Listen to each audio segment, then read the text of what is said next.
Is it possible that you, a crocheter or crochet designer, are breaking the law without even knowing it?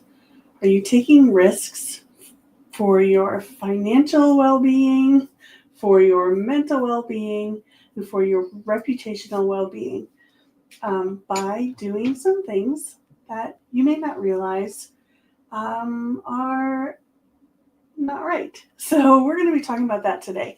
So we're going to be talking about copying, copyright, and what to do when things go sideways. So welcome to Crochet Business Chat. My name is Pamela Grice, the Crochetpreneur, and I am on a mission to help 100,000 makers find financial freedom through crochet. So happy that you're here.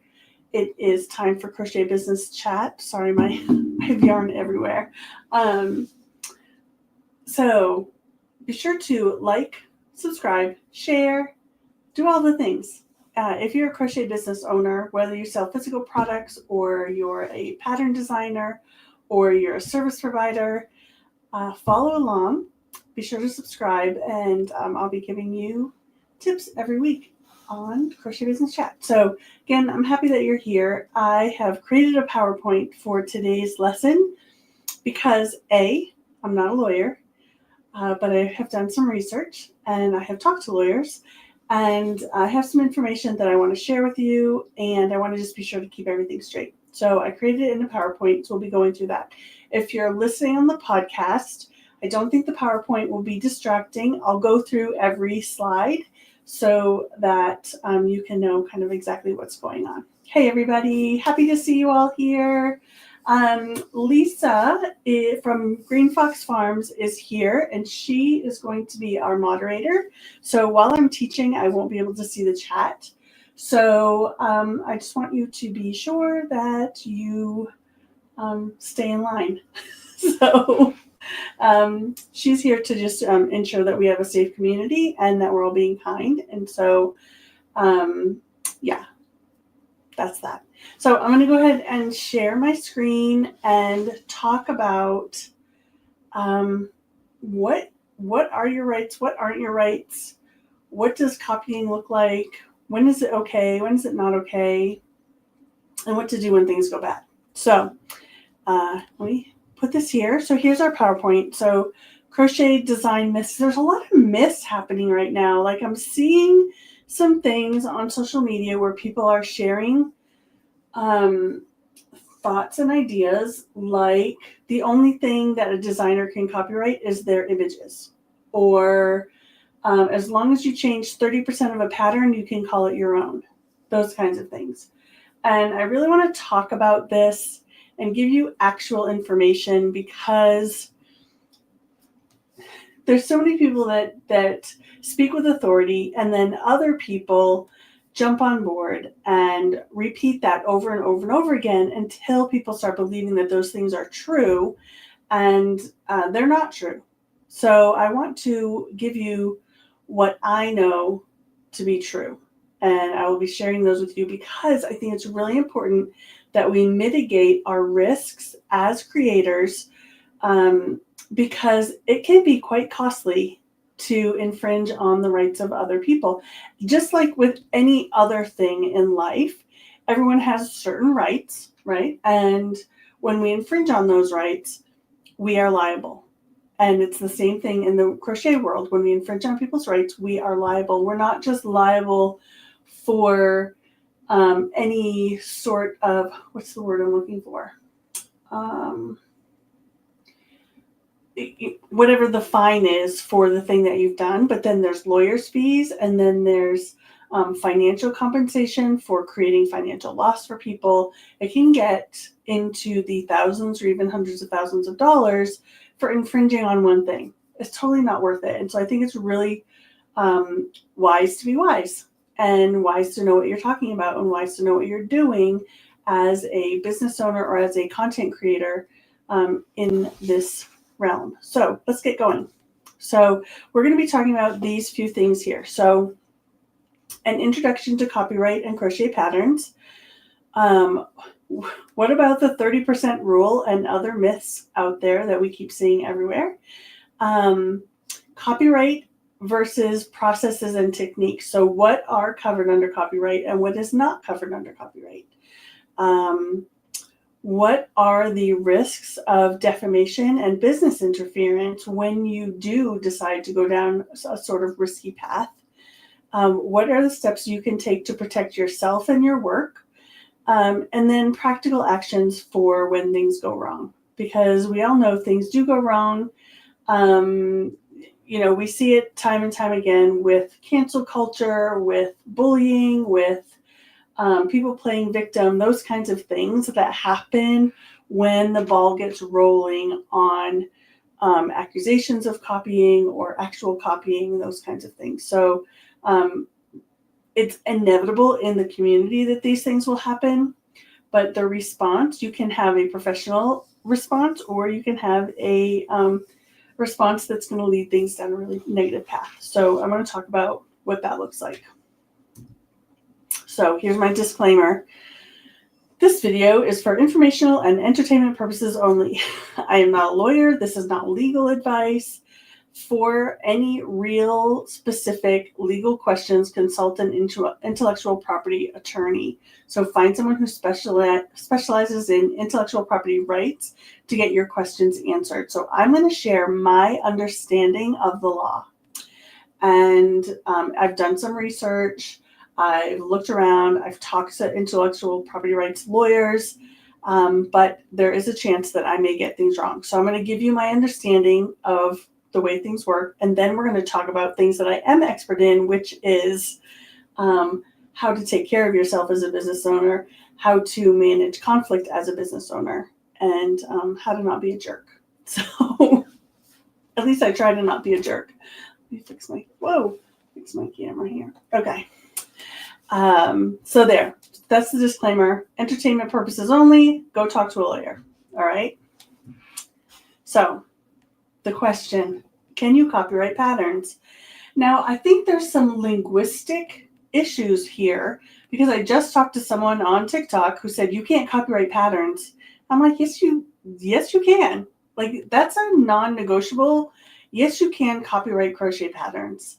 But we were looking at it in two different ways. So what I meant was the written expression of the pattern, the words of the pattern, the way you write the words of your pattern is copyright protected the moment you write things down. The moment you create that, it is copyright protected. And what she was talking about is that your idea cannot be copyrighted. So the idea behind the pattern cannot be copyrighted, which is true.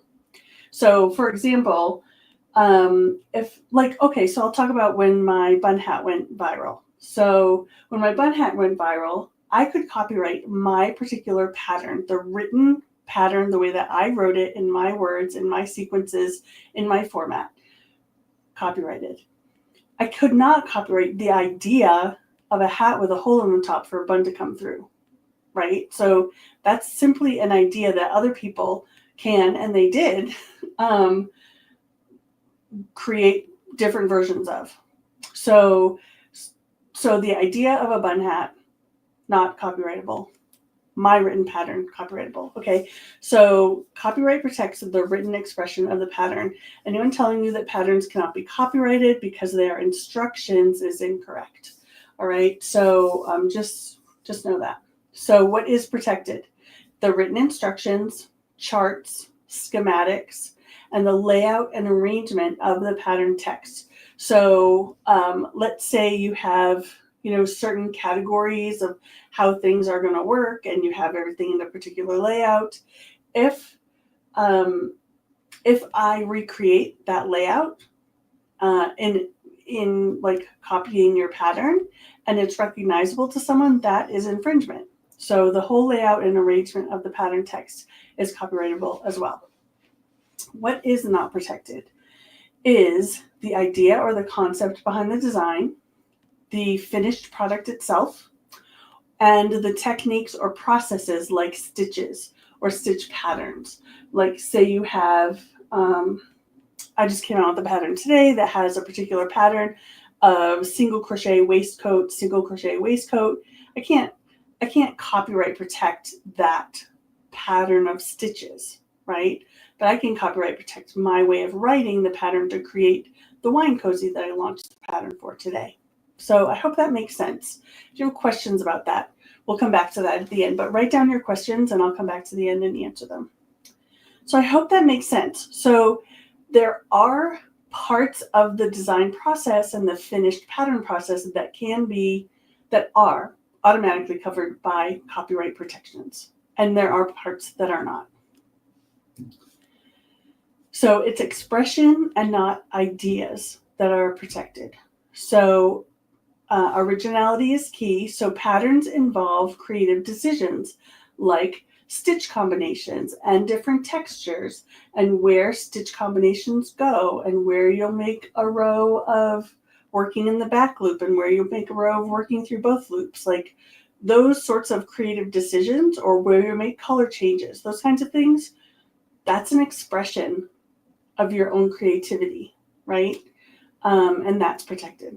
So protection begins when the pattern is written or saved in a tangible form. So if it's a file, if it's written in a notebook, this is why it's important as a designer to keep all of your design notes dated or in files that are dated, so that if you ever have to prove that something was your creation, you can go back and do that.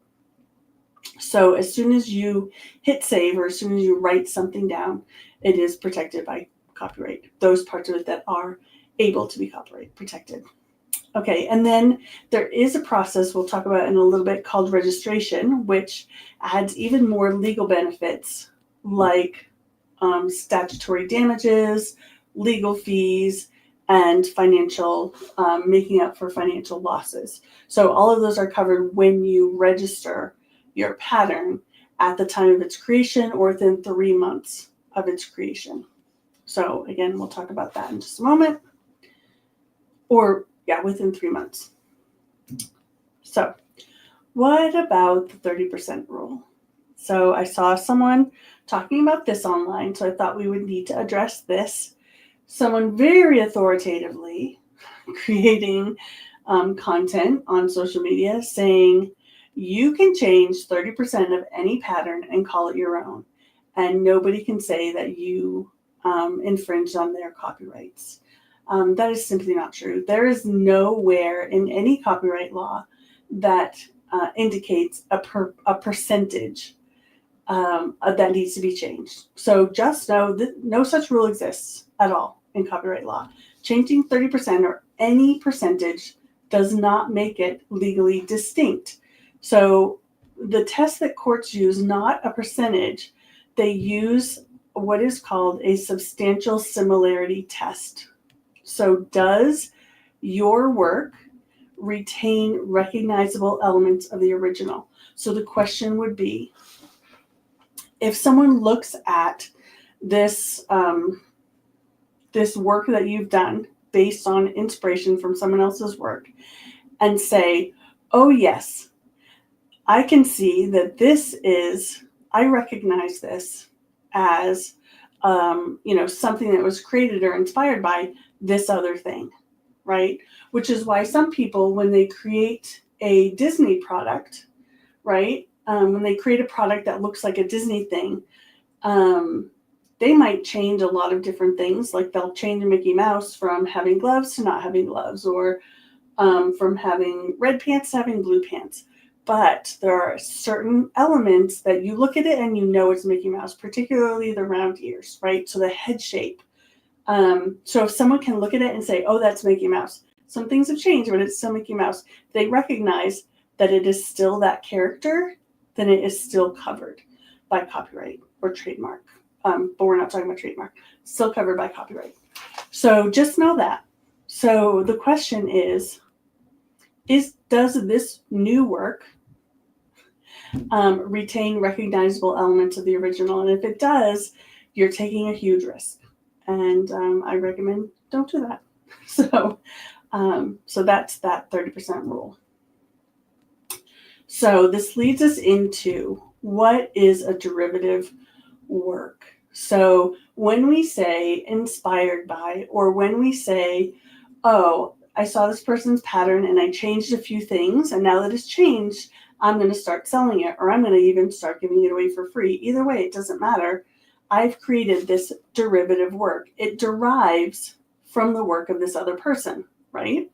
So a derivative work is a work based on an original, such as rewritten pattern instructions, right? Modified stitch patterns. So I took someone's sweater pattern and they were using the moss stitch, and I switched it up to the lemon peel stitch and republished it and called it mine. There may be cause for that person to come after me if that reworked pattern retains features of the original design, and it likely will, right? So it is still considered infringement if it uses those protected elements of the original design.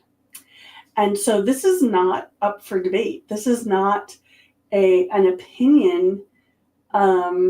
If you create a derivative work and it can be traced back to, wow, this looks an awful lot like that person's thing, I can see that it was created as a derivation of that person's design. You are putting yourself at risk. And so just know that. Again, it doesn't matter what percentage you change. It doesn't matter that you're changing the words. If it still has those similarities that are distinctive, you could still find yourself in trouble. All right. So as a designer, so we're going to go back and forth between like the original designer or the designer who is working off of an inspiration, right? So we're back and forth between these two kind of personas because we can be both, right, in different instances. So what are the limits of protections? So crochet techniques such as the different stitches, slip stitches, chains, those particular stitches are not protected. So saying make a single crochet, not protected. But saying single crochet in a particular series of I don't want to keep using the word pattern, but pattern of using those stitches, that's what's covered. So functional finished items also are not covered. So, and this is in the US. In other countries, they are covered. So if someone uses my pattern to make a hat, they're then free to sell that hat. They're not infringing on my copyright by taking that hat and then selling it. Okay. However, in other countries, they have different protections where designers do have copyright protection on the finished product as well. So even though someone else made it, they still can't sell it because the designer said so.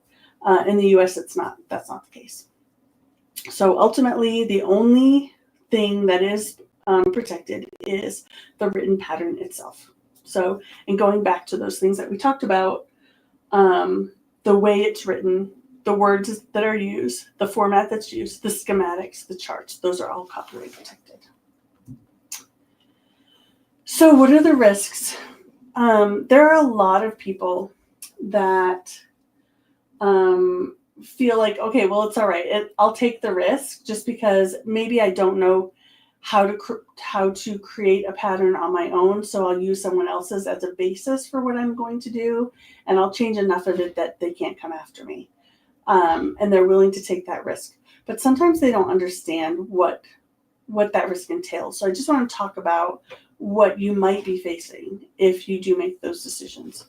So modifying someone's pattern, whether to sell or to share for free, it doesn't matter, without permission may result in a cease and desist letter, which is typically, a kind like, please stop doing this. Don't do this.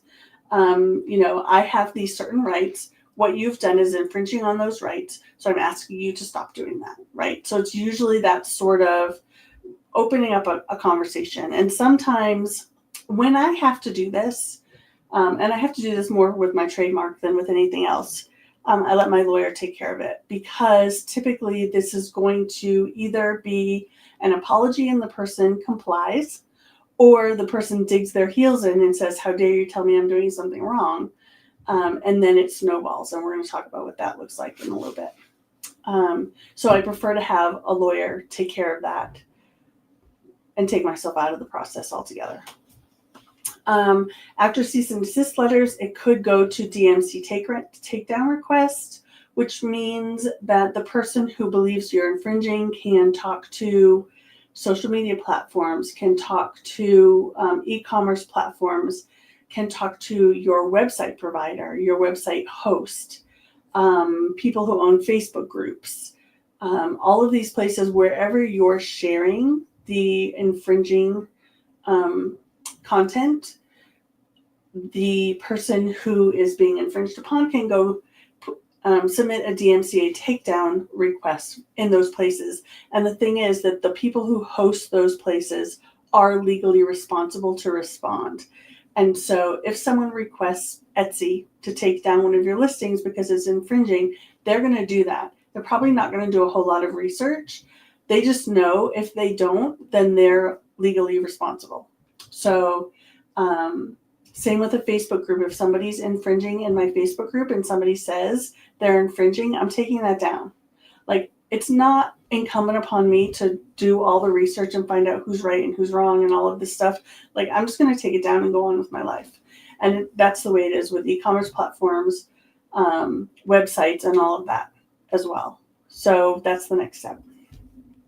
Next, it could go to lawsuits. So damages could ensue. And so for any provable copyright infringement that you do, you could be responsible for damages between $750 to $30,000. This is for if you mistakenly infringe, right? If you willfully infringe, like, I know I'm doing wrong and I'm going to keep doing it anyway, or I know it's wrong, but I'm going to do it anyway, that can be awarded up to $150,000 per infringing item. So meaning if you infringe on someone's pattern, you could be sued for up to $150,000 for that pattern. If you do that for multiple patterns belonging to one person, that compounds on itself, and you could be sued for $150,000 for each pattern that you're infringing on, each unique pattern. So that's not good. And then if they have registered that copyright, you're also responsible for lawyers' fees and financial damages. So if they can prove that they've lost income because of what you've done, they can then come after you for those monies as well. So that's not fun. I don't recommend that. So, and then finally, outside of the legal ramifications, there is perhaps some unwanted social and reputational fallout. What I often see is that the person who is accused of infringing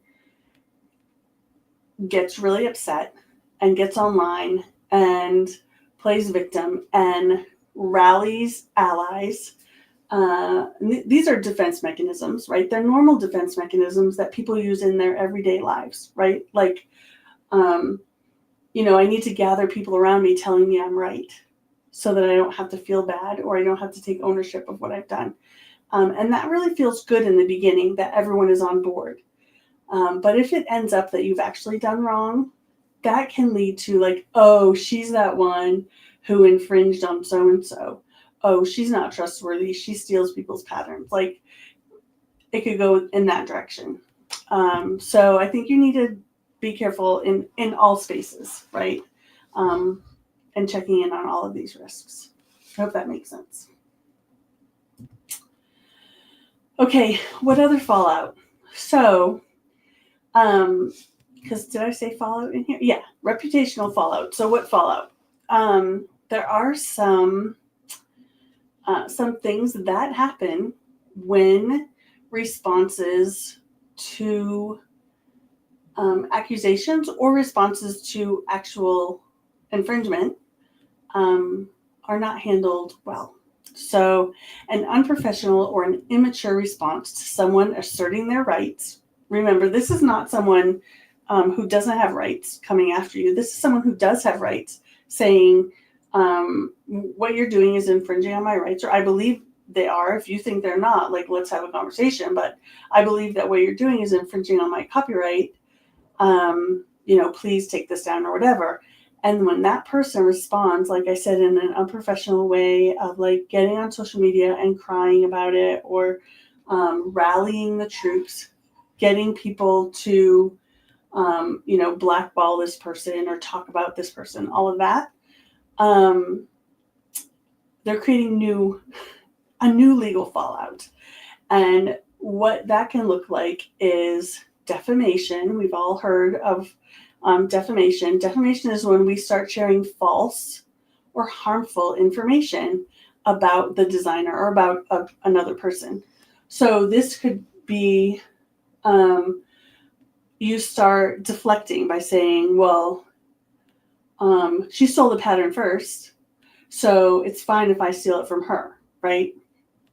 Nonsensical, but now you're accusing someone of theft. And if you can't prove that, now you've committed defamation. Or if you accuse someone of some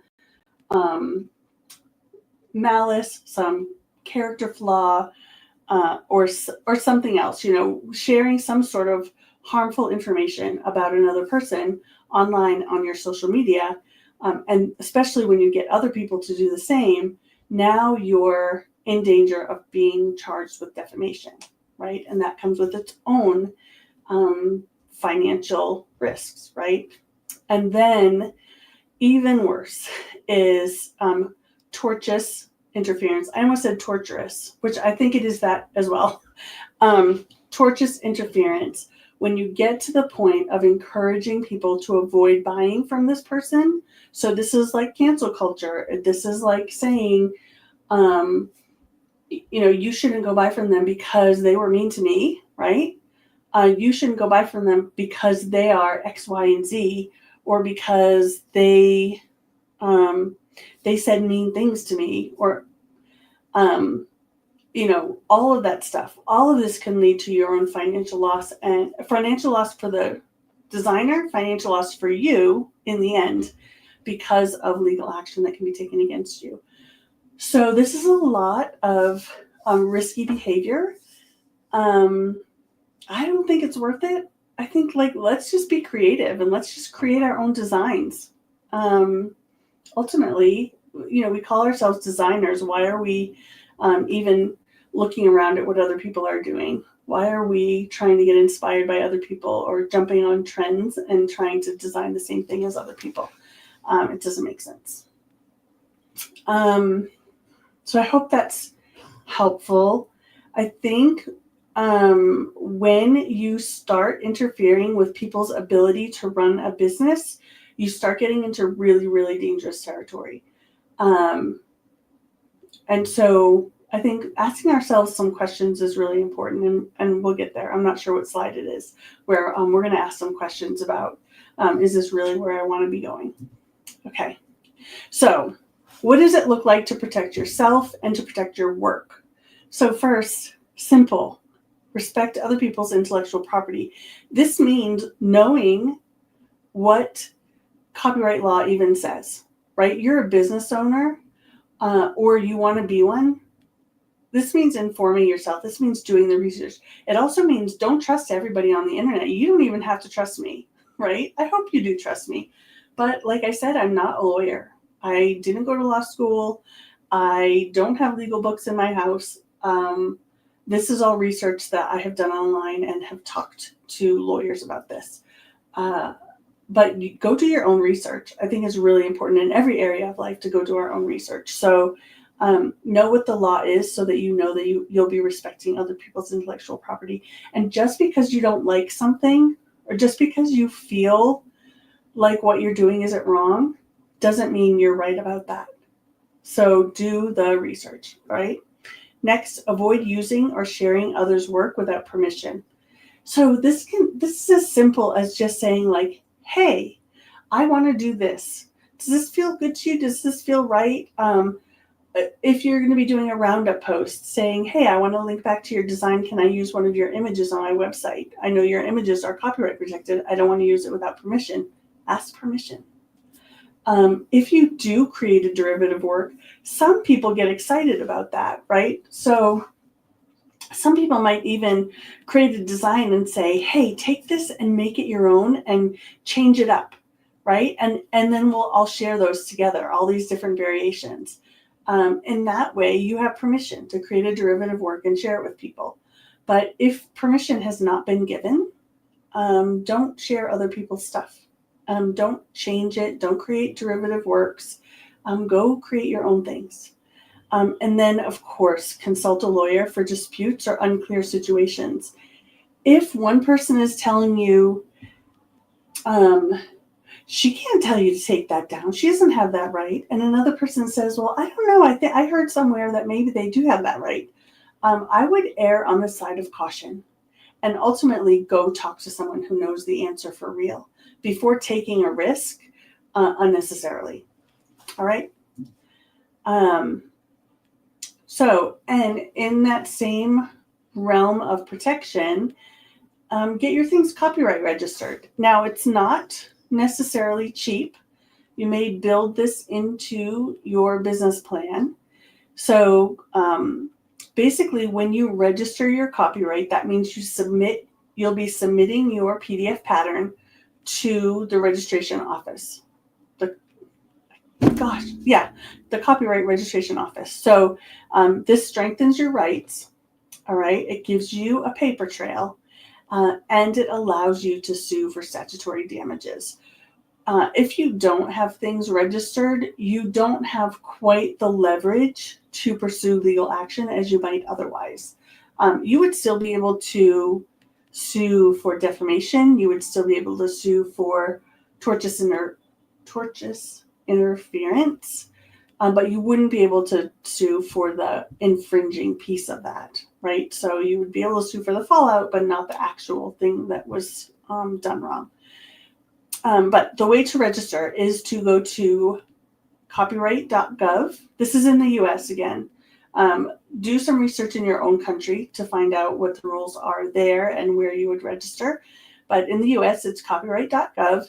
It starts at $65 and you can submit your pattern and you'll just upload your PDF and complete the form.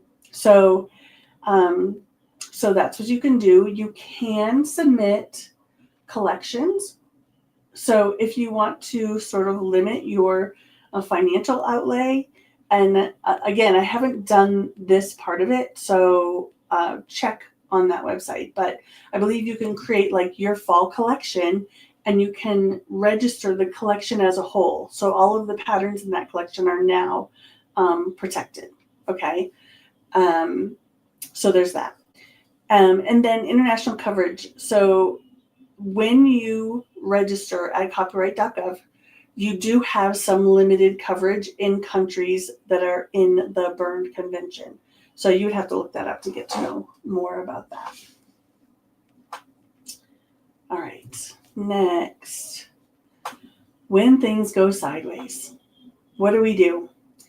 I know multiple designers that have had people get online and start bullying them, start talking about them in front of their face, behind their back, like on social media,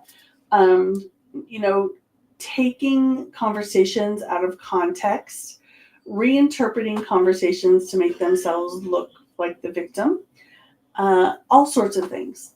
I have seen, and the great thing about being a coach is that I get to see behind the scenes of what's really happening and to know exactly what's really happening, which is helpful.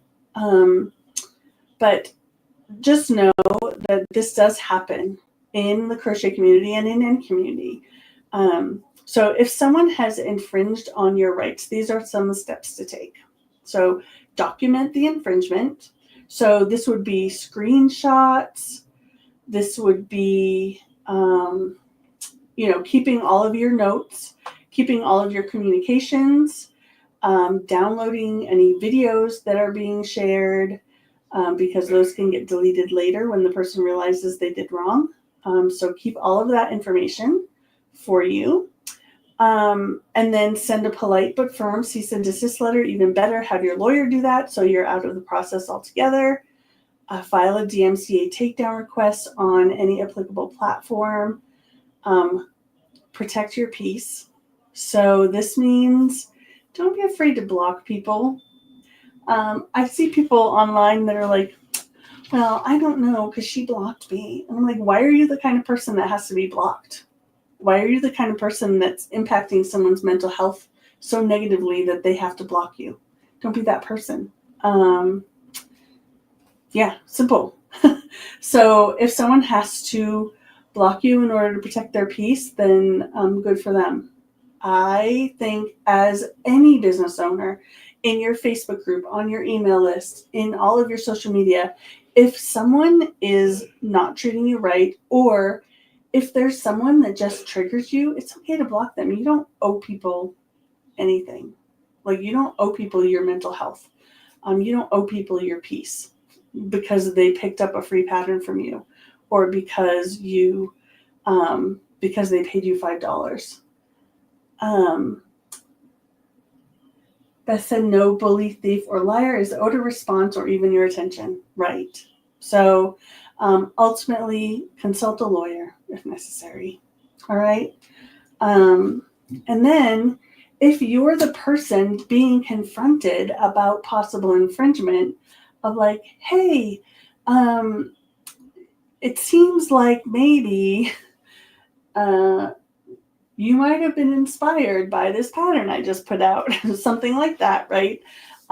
Typically, if it's someone that you know in the community, they're going to reach out in a really kind way of like, oh my gosh, this has happened to me before, where another designer and I in the same week put out the exact same pattern. It happens. There's only so many crochet stitches, right? And there's only so many shapes. There's only so many accessories, right?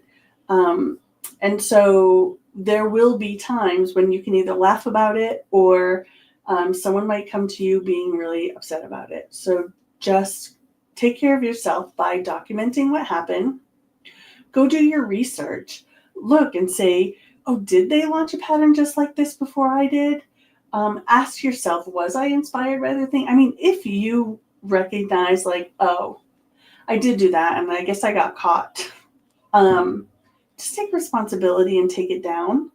I had mistakenly one time, I bought a pattern from someone and they said, please don't sell the finished product. And honestly, she was a US designer. I'm a US seller. She doesn't have the legal right to ask me to do that, but she did ask that, in the pattern, it says, please don't sell the finished product. And I totally that just blew past out of my mind. And I went and I started selling the finished product. And she was like, hey, in the pattern, it says blah, blah, blah. And I was like, oh my gosh, I'm so sorry. So I took it down. No big deal. Right? I'm sorry. I didn't go after her and say, you don't have a right to do that. Anyway, just be kind to people. Just take it down. Anyway. So do your research. See if you are wrong, take responsibility. Respond professionally. I do recommend taking down content in question until you know you're in the clear. If there's any question, maybe I did wrong. If there's any question, take it down. You can always relist it. You can always put it back up later. All right. And then again, we're always going to go back to this. Consult a lawyer. Consult a lawyer. All right. Talk to a lawyer. Okay. Some things not to do.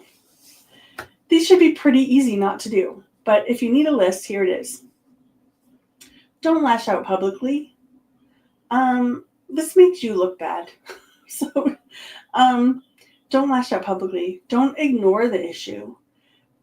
When you give up your rights, you lose your rights, especially in the realm of trademark. If you don't defend your trademark, you lose it. And so, for instance, Kleenex has put out a video a few years ago of stop calling it Kleenex. Oh no, it was Velcro. Velcro put out a video saying it's hook and loop tape. Don't call it Velcro. Because when you call something Velcro that's not Velcro, they lose their their rights to own the trademark Velcro, even though it's their business name. So when you have a right, you must hold on to it vigorously or you could lose it. All right. So don't ignore it, but handle it kindly and handle it well. So don't make legal threats without merit. If you don't plan on following through, then don't make a threat. Don't engage in a heated exchange. As soon as things get heated, get a lawyer involved or disengage and get a lawyer involved. Okay. Once things start getting heated, everything starts going sideways. Not even just sideways, it starts going all over the place. So don't go there. Don't make stuff up in order to bolster your position. Like as soon as you get online and you start rallying allies, right? Which feels good, gives us an adrenaline rush. Look how right I am. Look how wrong they are, right? It gets really enticing to start being a little bit hyperbolic about what's going on behind the scenes and saying they're being mean to me, they're threatening me, they're coming after me. Like using language like that, all of a sudden starts to get into this realm of defamation. So be really careful about what you say. Don't play the victim to rally sympathy or support or social media engagement. There will be people who use any sort of drama as a way to get engagement. Like, oh, there's drama going on. I'm going to hop online and talk about it. I don't even know what's going on, but I'm just going to bully that person too, right? Not cool. Don't infringe in retaliation. This would be my temptation. Oh, you're going to share my stuff, then I'm going to share your stuff. You're going to copy from me, then I'm going to copy from you. I wouldn't really do it, but it would be tempting. Just honestly. Don't assume intentions. So, like I said with the other designer that we have very similar styles. And so when we come out with a new design, every once in a while they overlap because we had the same idea at the same time. And like you don't assume that person is copying you because that's when you get in trouble. So reaching out and saying, hey, this is really a coincidence. Let's chat about it. How can we make this work for us, right? Don't go it alone. Get legal help. Don't take actions without some sort of legal support system. And then don't engage in cancel culture or bullying because then again, you get into trouble. You get into trouble with tortious interference. So those are just some, don't do these things and you should be okay. So for me, as we ask questions, as we're doing things in our business, what are the questions we want to ask? Ultimately, the question is, who do you want to be? Who do you want to be in the crochet community? Do you want to be the person who cancels other people? Do you want to be the person who rallies negativity in the community? Do you want to be the one who stirs up trouble? I see so many people online are like, oh my gosh, there's drama. I need to know about the drama, right? Totally. It's toxic to me. I believe it's a toxic trait to be so driven towards drama that you forget that there are human beings behind the drama. And asking yourself, do I want to be the kind of person who preys on the struggles of others? Or do I want to be the person who is a peacemaker, someone who is kind, someone who sees other people as having value and not as tools for me to get engagement on my account? All right.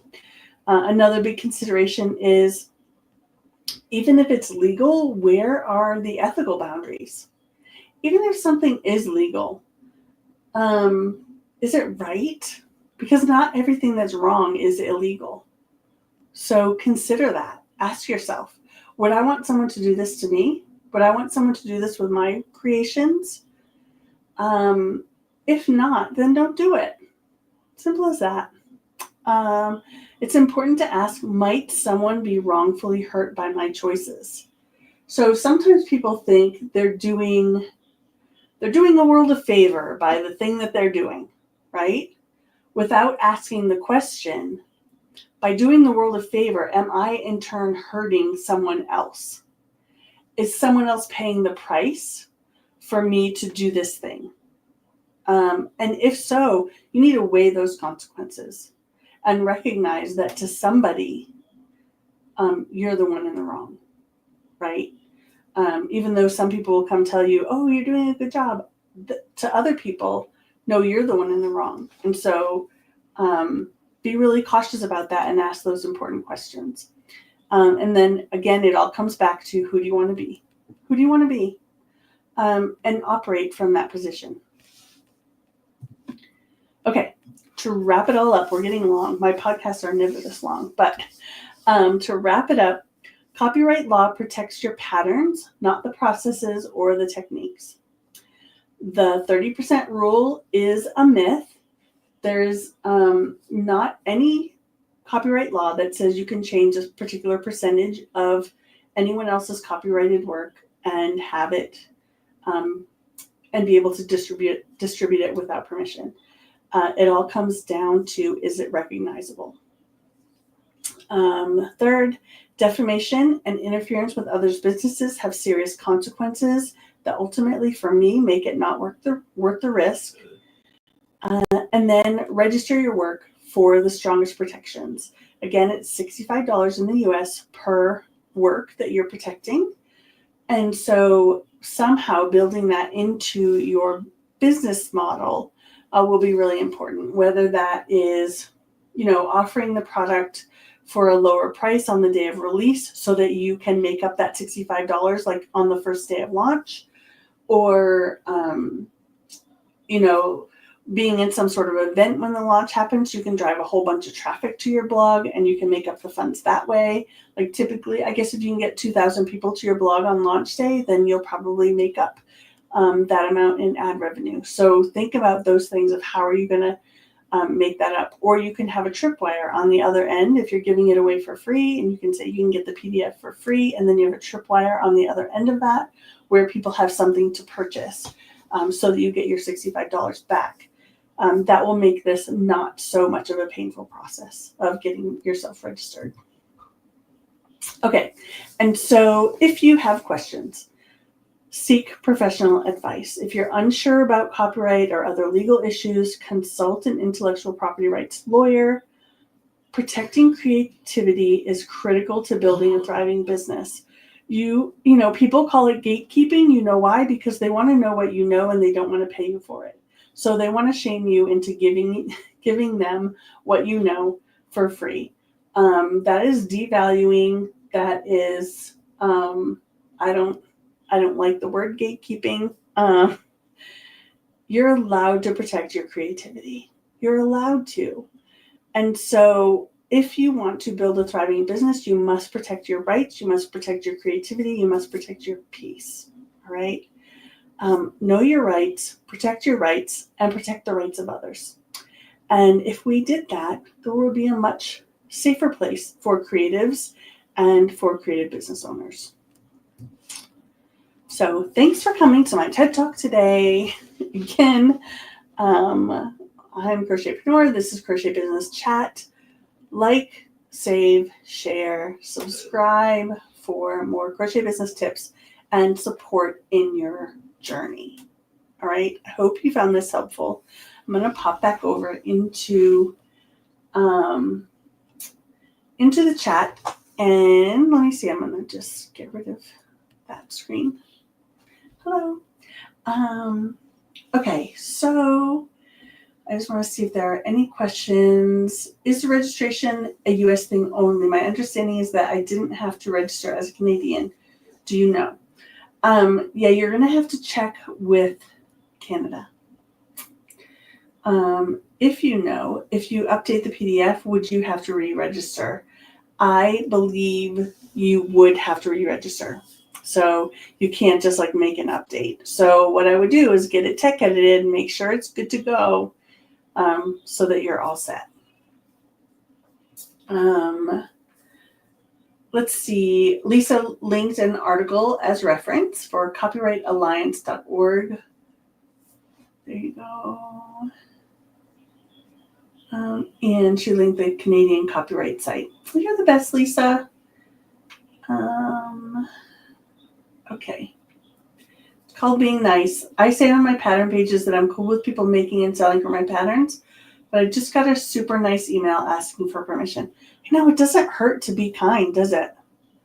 And you know what? Sometimes one of the things that is really important is that when you reach out to ask permission, you need to allow the other person to say yes or no. If someone tells you no, then the answer is no. If they're a rights holder and you are asking for permission and that person says no, it doesn't matter why they're saying no. You don't know about their life. You don't know about the struggles they're going through. You don't know about what's going on with them. You don't know why they're saying no. But accept no as no and move on with your life. We don't need to get in a big uproar because someone said no. All right? Awesome. Thank you guys for being here. I appreciate you being here. I hope this was helpful. Be sure to share this. People don't know this information. And again, I am not the all-knowing, all-powerful Oz. You can tell my TikTok is full of wicked stuff right now. But I am not all-knowing. This is the research that I've done. This is my understanding. And ultimately, when your baseline is just be kind to people, it will save you a lot of trouble. It will save you so much trouble. Just be kind to people. Just ask, am I doing the right thing? And not, am I doing the thing that feels good? Am I doing the thing that other people will affirm me for, or other people will tell me I'm such a good person for? But am I actually doing what is right? And when you can say yes to that, then you're all set.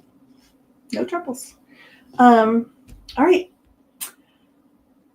I hope that was helpful. I'm going to let y'all go. Super long podcast. And I will see you all next week. I had promised you a video about investments to make for your business. First investments and then investments to save for. And I had to put that off because this was timely and something we needed to talk about. But we'll get back to that next week. So we'll be talking about investments to make for your business next week. And just as an addendum, if you're interested in more support for your crochet business, or you're like, I don't really know how to even start my crochet business, today is the last day of our Black Friday sale for Crochetpreneur Business Academy. And you can find us by going to crochetpreneur.com/CBA-Black-Friday. You can get all of our Black Friday bonuses when you register by midnight tonight, Eastern time. All right. I will see you all next week. Bye.